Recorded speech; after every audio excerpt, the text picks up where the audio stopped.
The Crestwood girls will have three wrestlers at the state girls wrestling tournament over the weekend in Coralville, technically Thursday and Friday. Jerry Steffen joining us to talk about the Crestwood girls season. And Coach, before we talk about your specific wrestlers still alive at state this weekend, as a whole, how much improvement did you do as a team from November through last Friday? Well, it's as far as our whole team, we've had individual improvement. If you just take a look at our girls from the beginning of the year to the end of the year, it's hard for me to see it, but when I have parents talking to me and saying, hey, your girls are showing great improvement. You have girls that had a hard time winning a match at the beginning of the year, and then now here they are doing moves, different takedowns, different turns, different ways to get out. It's exciting to hear that. It's hard to see that progression when you see them every day. But when you have people from the outside looking in and seeing that, then it means a lot and you feel like you're making progress. We've about half of our team actually has only wrestled about a year. And so when we see their progress, that feels really good, especially when you see their hand get raised. And last Friday, with the way the regional setup is set up in girls wrestling, it was going to be a grind of a day, and it ended up being even more of a grind of a day as your three qualifiers all had wrestleback matches to qualify for state. You kept people around till the bitter end, but the results in that last round were pretty good for you guys. Yeah, and one of our girls, Rose, I think she was one of the last matches. When you see them rolling up the mats and getting them start putting them away, and we're still wrestling, you know you're in a dogfight to get to that state tournament. And Rose was able to, and that's tough when you lose a third place match, and then you know that you're going to be wrestling somebody that just won a fifth place match. You got to be ready to go. And Rose did it. She won the wrestleback. Actually, Kara and Cheyenne both lost their third place matches, and they had to battle someone who just came off of a win. So that's that adversity we talk about in wrestling, and when you can do that, when you can battle back like that and win that wrestle back, that's a good thing to go into the state tournament. So it was a grind. We had girls wrestling 5-6 matches. We were getting banged up here and there, but overall we had a great day. We finished 6th place as a team. So for a team effort, I couldn't be more proud of the girls and how they stepped up. And that's sixth place out of 24 teams, because sometimes in wrestling vernacular, you think of maybe 6 places out of 8 teams or 10 teams. That's 6 out of 24. That's definitely well above the curve. And, that's been something for us, is just our something we've stressed all year, is just team effort. And we've had girls make sacrifices. We've had girls that were wrestling up a weight or two from where their natural weight is, just to help our dual team. We had a couple girls wrestling at the regional that were giving up 8 to 10 pounds.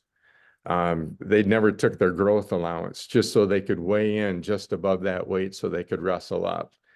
And for them to go out and get wins, not quite get to the state tournament, but to get wins, and then knowing that they're coming back next year with freshmen and a couple sophomores that didn't quite get there, but they're pumped up about next year and ready to go. So we just got to get them doing some off-season things, and then they'll be fired up for next year.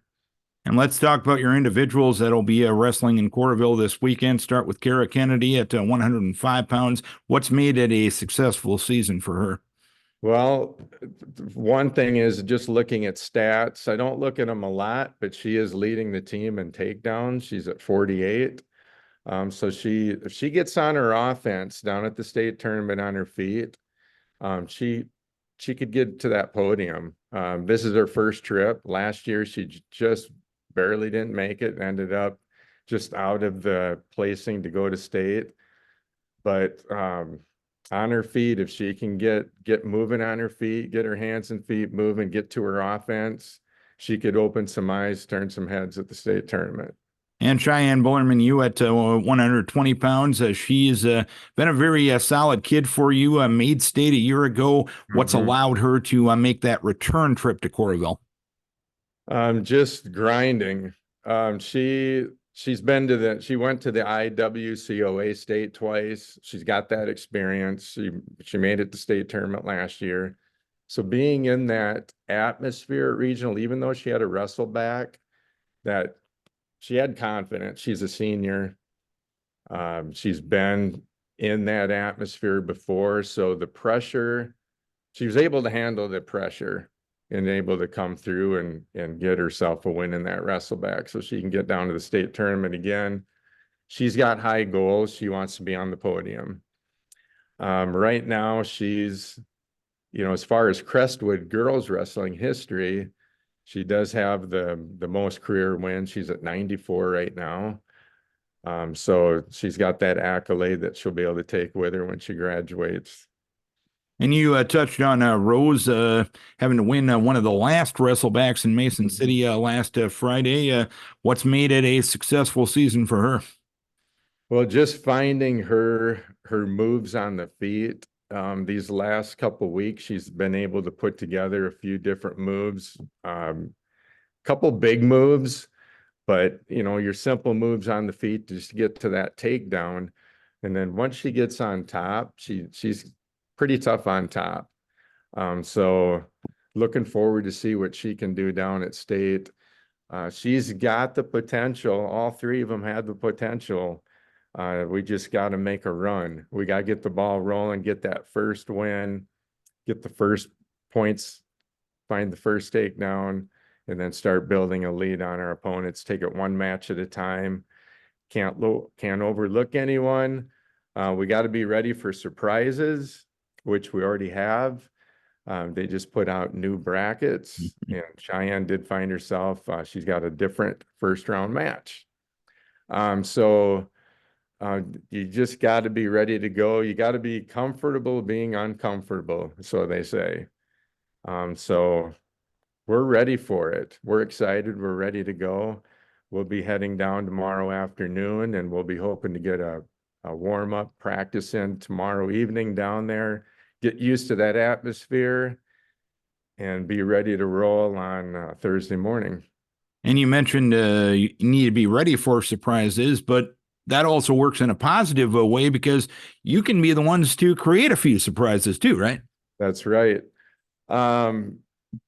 Seating, it doesn't matter who you've got. I mean, you got to beat them all. And whoever's across that line from you on the other side, you just got to be ready to wrestle 6 hard minutes.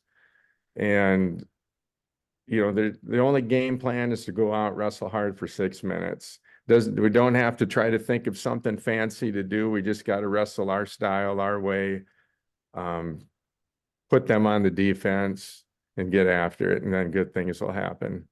How are you handling this week between the regional and the state meet from a practice and a preparation and a getting ready standpoint? Well, we're focusing on our strengths.